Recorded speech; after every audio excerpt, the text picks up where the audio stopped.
Hello अस्सलाम वालेकुम दोस्तों, welcome to my YouTube channel Urdu Taleem. जैसा कि दोस्तों आपने देखा होगा पिछली वीडियो में मैंने 11th और 12th क्लास का सिलेबस डाल रखा है। जिन जिन ने देख लिया अच्छी बात है, और जिन जिन ने नहीं देखा है वो जाकर उस सिलेबस को देख लीजिए। उसी के हिसाब से आज हम सिलेबस स्टार्ट करवाने वाले हैं, जिसका 12th क्लास का और जिसकी बुक है नई आवाज़। अब उसको हम शुरू करवाने हैं, जिसका पहला चैप्टर है मेघालय। तो आइए हम शुरू करते हैं।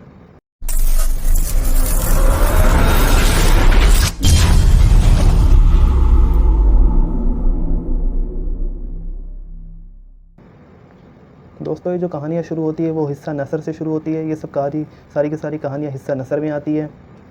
अब इसका जो पहला चैप्टर है वो है मेघालय, जो एक मुख्तसर मज़मून है जिसे आज हम रीड करने वाले हैं। तो आइए हम आज इसे रीड करते हैं। यह है मुख्तसर मज़मून।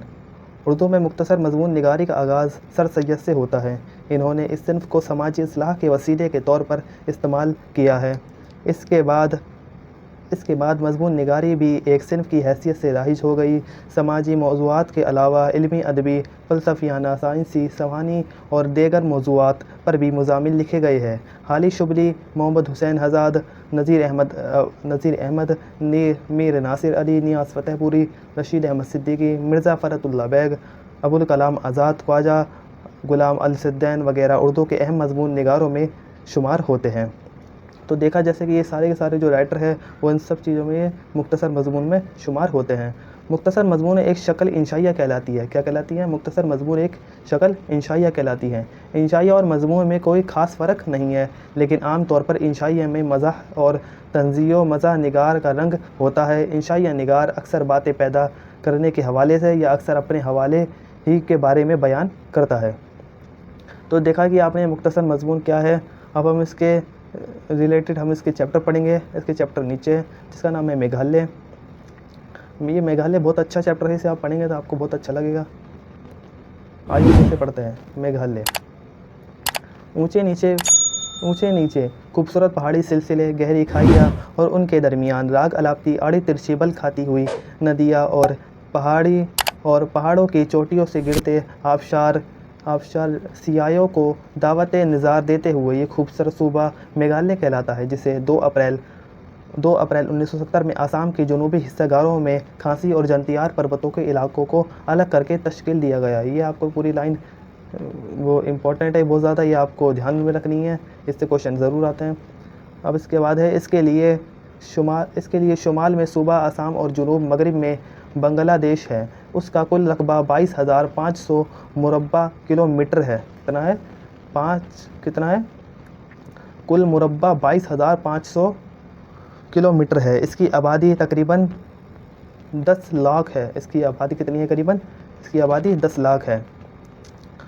और अब इसके नीचे है साल भर ये सूबा बादलों से ढका रहता है, इसलिए इसे मेघालय बादलों का घर कहा जाता है। यहाँ छोटे और नीचे पहाड़ी सिलसिले दूर दूर तक फैले हुए ज़मीन, पहाड़ी और ऊंची नीची है। यहाँ का सबसे ऊंचा पहाड़ी इलाका शिलांग पेक है। ये आपको याद रखना है। यहाँ का सबसे ऊंचा पहाड़ी इलाका कौन सा है? शिलांग पेक कहलाता है। ये 6,500 फीट बुलंद है। ये चीज़ भी आपको ध्यान रखनी है। ब्रह्मपुत्र की सबसे बड़ी नदी और उसमें मिलने वाली दूसरी 20 नदियाँ, रुक जाइए 2 मिनट। दूसरी 20 नदियाँ इस इलाके में बहती है। कहीं कहीं घास के मैदान और सीढ़ी नुमा खेत नज़र आते हैं। मेघालय की राजधानी शिलांग है। शिलांग यहाँ के देवता के नाम पे रखा गया है। ये चीज़ आपको बहुत इंपॉर्टेंट ध्यान देनी है। उसी के नाम पर इस शहर का नाम शिलांग रखा गया है। शिलांग देवता को नाच और गाने का बहुत शौक़ था। उनके देवता को नाच और गाने का बहुत शौक़ था। यही वजह है कि यहाँ के बाशिंदे आज भी रक्स व सरूद के दिलददा में शिलांग को पहाड़ों की मुल्क भी कहा जाता है। ये शहर कदीम वजीज़ तहज़ीब का संगम है। यहाँ बड़ी इमारतों के साथ फूस की चौपाड़ियाँ भी हाजिज़ा नज़र आती है। अंग्रेज़ी लिबास के साथ साथ आदिवासियों की रंगीन और ढीली ढाली पोशाकें भी देखी जाती हैं।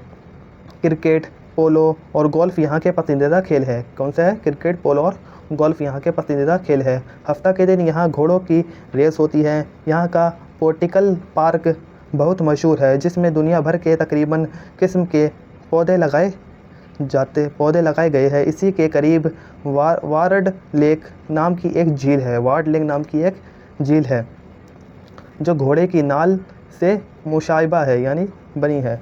यहाँ के आदिवासी खासी और गार कबीले के हैं। ये लोग नस्लन मंगोल है। ये लोग कौन है? ये मंगोल है। इनका गोल चेहरा, चपटा सर, चौड़ी पेशानी, चेहरे की हड्डियाँ उभरे हुए होती है, चौड़ी नाक होती है, इनकी आंखें छोटी होती हैं और रंग पीला होता है। मर्दों के चेहरे पर बाल बराए नाम के होते हैं।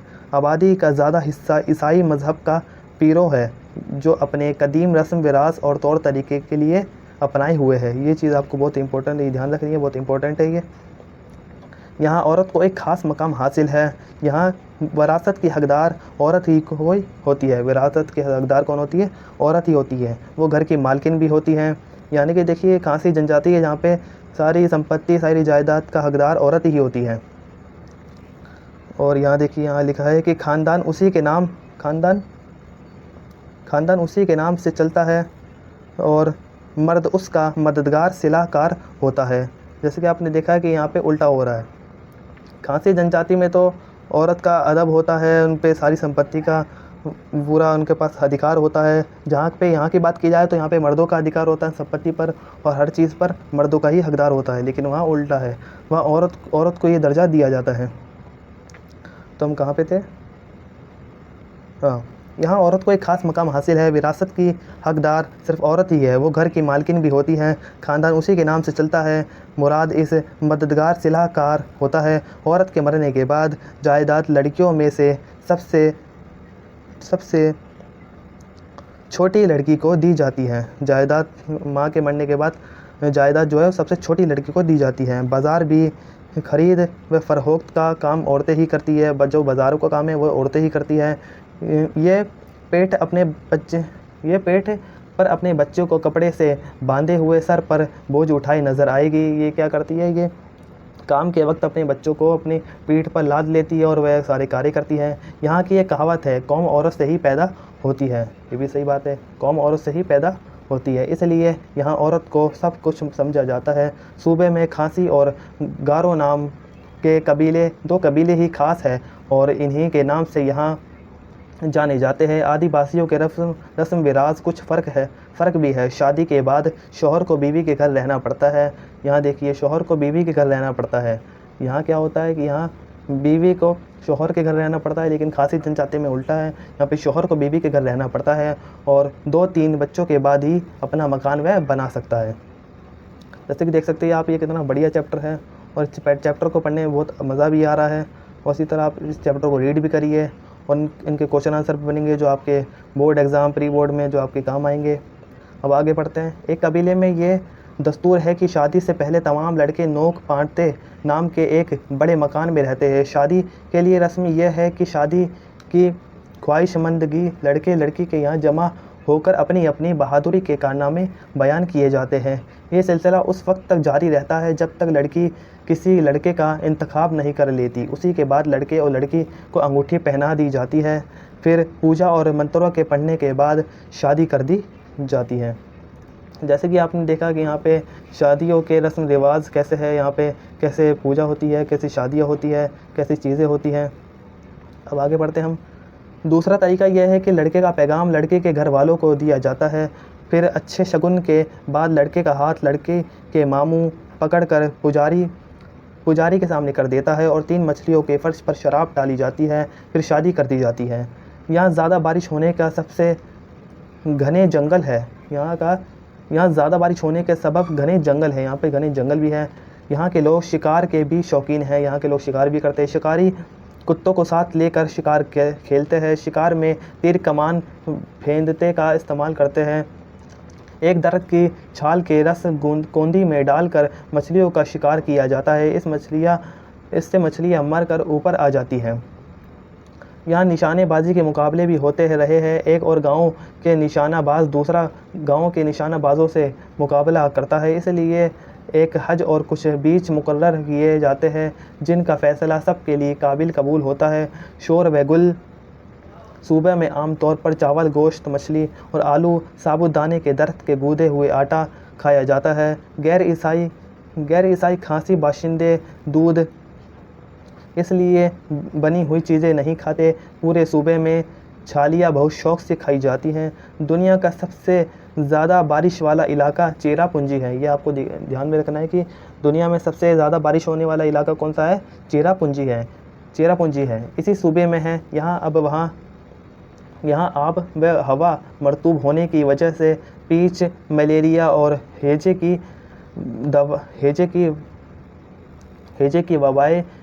वबाएँ आम है। खांसी के हर गांव में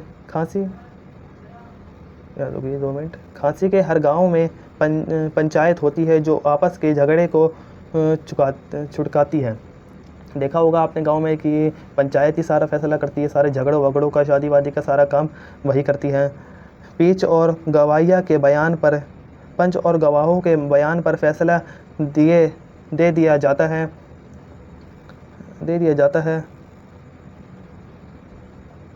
गारो कबीले को आचक भी कहते हैं। गारो और कबीले को क्या कहते हैं? आचक भी कहते हैं। यहाँ के लोग अपने मकानों में खिड़कियाँ नहीं बनाते। खिड़की बनाने पर जुर्माना देना पड़ता है। इस इलाके में कपास की पैदावार ज़्यादा होती है, इसलिए ये लोग अपने कपड़े खुद बुनते और रंगते हैं। दो गाँव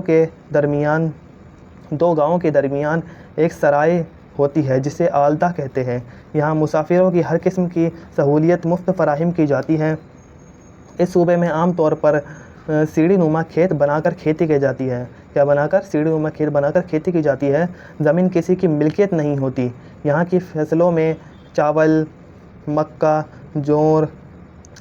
जवार, आलू, अरवी, संतरे, केले, लीची, नींबू और तरबूज वगैरह पैदावार आम है। इसके अलावा छालिया और पान के बागीचे भी लगाए जाते हैं। जैसे कि देखा आपने इसमें क्या क्या चीज़ें होती हैं, इनके खेतों में क्या क्या उगाया जाता है, क्या क्या नहीं उगाया जाता, किस तरह से उगाया जाता है। तो ये चैप्टर बहुत अच्छा है, आप पढ़ेंगे तो आपको बहुत अच्छा लगेगा। और आगे से पढ़ते हैं।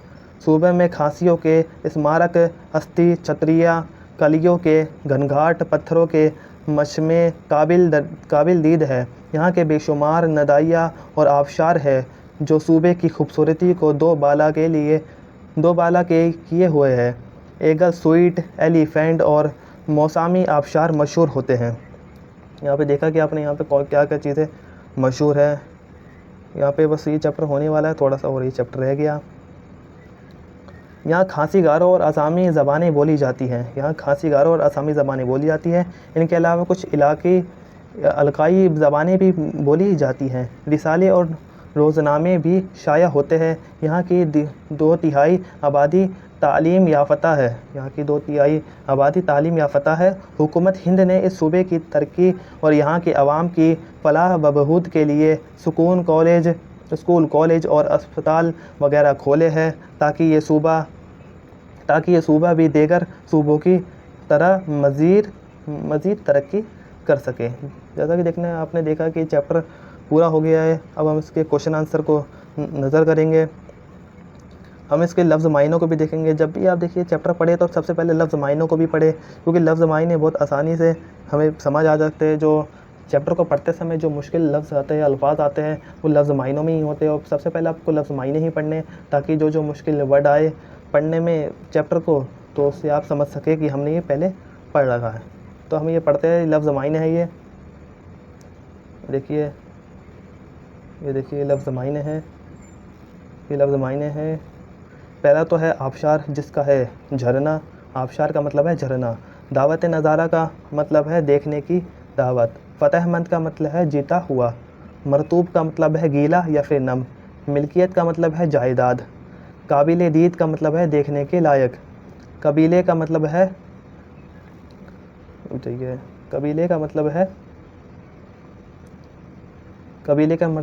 है गिरवा।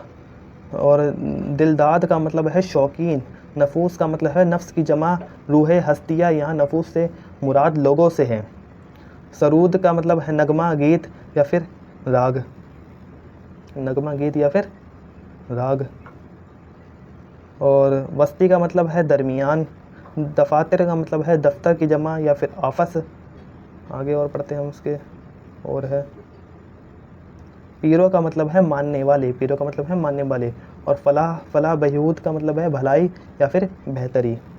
हमने देखी लफ्ज़ मायने पढ़ ली है। अब आते हैं सवाल जवाब पे, जो कि बहुत इंपॉर्टेंट है और ये आपके यूनिट टेस्ट और प्री बोर्ड और बोर्ड में भी आपके काम आने वाले हैं, और ये बहुत इंपॉर्टेंट है जो आपको ज़रूर पढ़ने होंगे।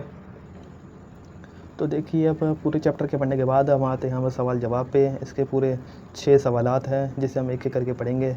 पहला है, मेघालय सूबा किस तरह तश्कील दिया गया।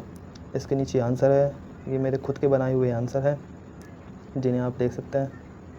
मेघालय सूबा किस तरह तश्कील दिया गया। 2 अप्रैल 1970 में असम के जनूबी हिस्सागारों में खासी और जंतियार पर्वतों के इलाकों को अलग करके मेघालय सूबा तश्कील दिया गया। जैसे कि आपने देखा है कि ये 2 अप्रैल 1970 में असम के जनूबी हिस्सेगारों में खासी और जंतियार पर्वतों को अलग करके मेघालय सूबा तश्कील दिया गया। ये बहुत इंपॉर्टेंट क्वेश्चन है। ये आपके यूनिट टेस्ट में भी आ सकते हैं, प्री बोर्ड में भी आ सकते हैं और बोर्ड में भी आ सकते हैं, इसलिए आप इनको याद करिए, अच्छी तरह से याद करिए, रट्टा मत मारिए, एकदम रिवीजन, एकदम कहानी की तरह याद करिए इन्हें। पूरे चैप्टर को कहानी की तरह याद करिए, पूरा अच्छी तरह से रिवीजन करिए ताकि आपको लॉन्ग टाइम तक ये याद रह सके। दूसरा क्वेश्चन है, मेघालय को खूबसूरत सूबा क्यों कहा जाता है। ऊंचे नीचे खूबसूरत पहाड़ी इलाके, सिलसिले गहरी खाइयाँ, इनके दरमियान आड़ी तिरछी बल खाती और राग अलापती नदियाँ, पहाड़ियों की चोटियों से गिरते हुए आबशार और खूबसूरत कुदरती मुनाजिर की वजह से मेघालय को खूबसूरत सूबा कहा गया है। ये भी बहुत इंपॉर्टेंट क्वेश्चन है, इसे भी आप ज़रूर याद करिए। फिर तीसरा क्वेश्चन है, इन सूबा का नाम मेघालय क्यों रखा गया। जैसे कि हमने ये पीछे पढ़ा था, ये सूबा साल भर बादलों से ढका रहता है, इसलिए इस सूबे का नाम मेघालय बादलों का घर रखा गया है। अब चौथा क्वेश्चन आता है, मेघालय की राजधानी का नाम शिलांग किस मुनासिबत से है। तो ये क्वेश्चन भी हमने चैप्टर में ही पढ़ा था। तो शिलांग मेघालय के एक देवता के नाम से है। मेघालय की राजधानी का नाम शिलांग है, इसी देवता के नाम से इसका नाम मुनासिबत किया गया है। जैसे कि देखा आपने, इसमें ये सब चीज़ें हैं। पाँचवा क्वेश्चन है, मेघालय में कौन कौन से कबीले आबाद हैं। मेघालय में गारो और खासी कबीले आबाद है, गारो और खासी कबीले आबाद है, ये 2 कबीले इसमें आबाद हैं। नीचे 6th क्वेश्चन आता है, मेघालय के खास रस्म रिवाज कौन कौन से है। ये बहुत लॉन्ग क्वेश्चन है, कम से कम 5 नंबर का तो क्वेश्चन ये बनता ही बनता है और आपको इसे रटना नहीं है, इसे आपको याद करना है, रिवीजन करना है इसका, और बहुत इंपॉर्टेंट क्वेश्चन है जो आता है। मेघालय के आदिवासी और अपने कदीम रस्म व रिवाज के तौर तरीके अपनाए हुए हैं। यहाँ औरत को एक ख़ास मकाम हासिल है, यहाँ औरत को ही सब कुछ समझा जाता है, ख़ानदान उसी के नाम से चलता है और विरासत की हकदार भी सिर्फ औरत ही होती है। आदिवासियों के रस्म रिवाज के मुताबिक शादी से पहले तमाम लड़के नोक बांधते नाम के बड़े मकान में रहते हैं। शादी की ख्वाहिशमंद लड़के लड़की के यहाँ जमा होते हैं और अपनी बहादुरी के कारनामे बयान करते हैं। जब तक लड़की लड़के का इंतखाब न कर ले, ये सिलसिला जारी रहता है।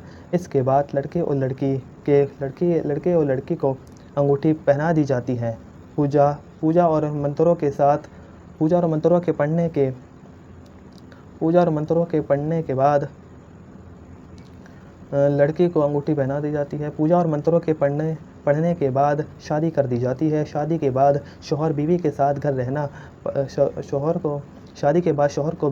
रहना पड़ता है और 2-3 बच्चों के बाद ही वह अपना घर बसा सकता है। शादी के लिए दूसरा रस्म यह है कि लड़का का पैगाम लड़की के घर वालों को दिया जाता है।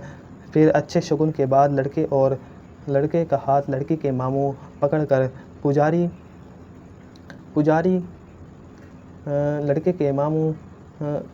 पुजारी के सामने रख कर देता है और 3 मछलियों के फर्श पर शराब डालकर शादी कर दी जाती है। तो जैसे कि देखा आपने, यहाँ पे 6th क्वेश्चन है जो बहुत इंपॉर्टेंट है और आपको ये याद भी करने होंगे क्योंकि आपके वो आगे बहुत काम आने वाले हैं। अब हम देखते हैं ज़बान वाक़िया। ज़बान वाक़िया क्या है।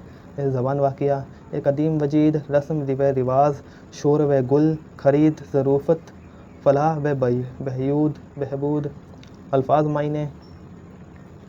मायने इन जुमलों में इस्तेमाल करना है। कदीम वजीद यानी मेघालय शहर कदीम वजीद तहज़ीब का संगम है। रस्म व रिवाज, शहर और गाँव के रस्म व रिवाज एक दूसरे से बिल्कुल जुदा होते हैं। शोर व गुल, गाड़ियों के शोर व गुल सूती आलूदगी पैदा करता है।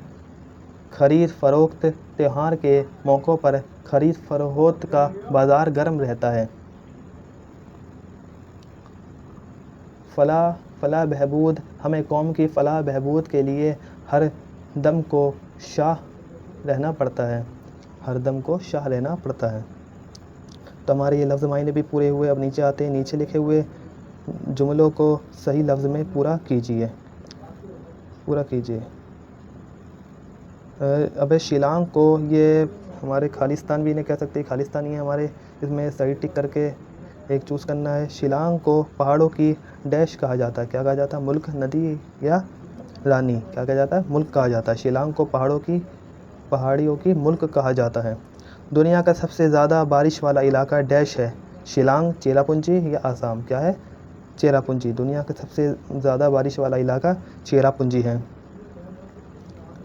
अब तीसरा है, एक कबीले का ये दस्तूर है कि शादी से पहले लड़के के डैश नाम के मकान में रहते हैं। ईंट वाले, सरहद वाले या नोक पांथे।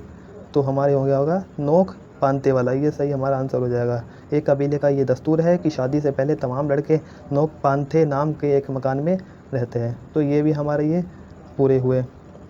अब आगे देखते हैं आगे क्या है। अब आगे आप देख सकते हैं कि यहाँ के आदिवासी खासी और गारो कबीले के हैं। ये लोग नस्लन मंगोल के हैं। गोल चेहरा, चपटा सर, चौड़ी पेशानी, छोटी नाक, आंखें छोटी और रंग पीला होता है। यहाँ लिखा है कि ऊपर दी हुई इबारत में इस्म और सिफ्त की निशानदी कीजिए। अब सिफ्त की निशानदी करनी हमें। इसमें इस्म सबसे पहले ढूंढना है। पहला है चेहरा, सर, पेशानी, नाक, आंखें, रंग, खांसी, गारो, मंगोल। अब सिफ्त में आते हैं हम। इसमें गोल, चपटा, चौड़ी, छोटी या पीला। तो देख सकते हैं हमारा चैप्टर ये पूरा होता है और ये हमने ये चैप्टर पूरा अच्छे से किया है। अगर जहाँ गलती हो गई हो तो माफ़ी चाहते हैं। बाकी आप ये चैप्टर खुद से भी रिवीजन ज़रूर कीजिए और ये याद कीजिए, इनके क्वेश्चन आंसर को याद कीजिए। और ये आपको वीडियो अच्छी लगी हो तो इसे ज़्यादा से ज़्यादा अपने दोस्तों को भी शेयर कीजिए और ज़्यादा से ज़्यादा इसको फैलाइए, ज़्यादा से ज़्यादा इसको देखिए। आपकी अभी वेकेशन चल रहे हैं। वेकेशन बंद होने के बाद आपके स्कूल भी स्टार्ट हो जाएंगे, फिर आपको ये पढ़ाई शुरू हो जाएगी। तो इसलिए आप इसकी पढ़ाई पहले से कीजिए ताकि आपको ये सब ये याद हो सके। तो आप इस चैनल को लाइक कीजिए, सब्सक्राइब कीजिए और बेल आइकन को दबा के नोटिफिकेशन को ऑन कर दीजिए। खुदा हाफिज़। Thank you.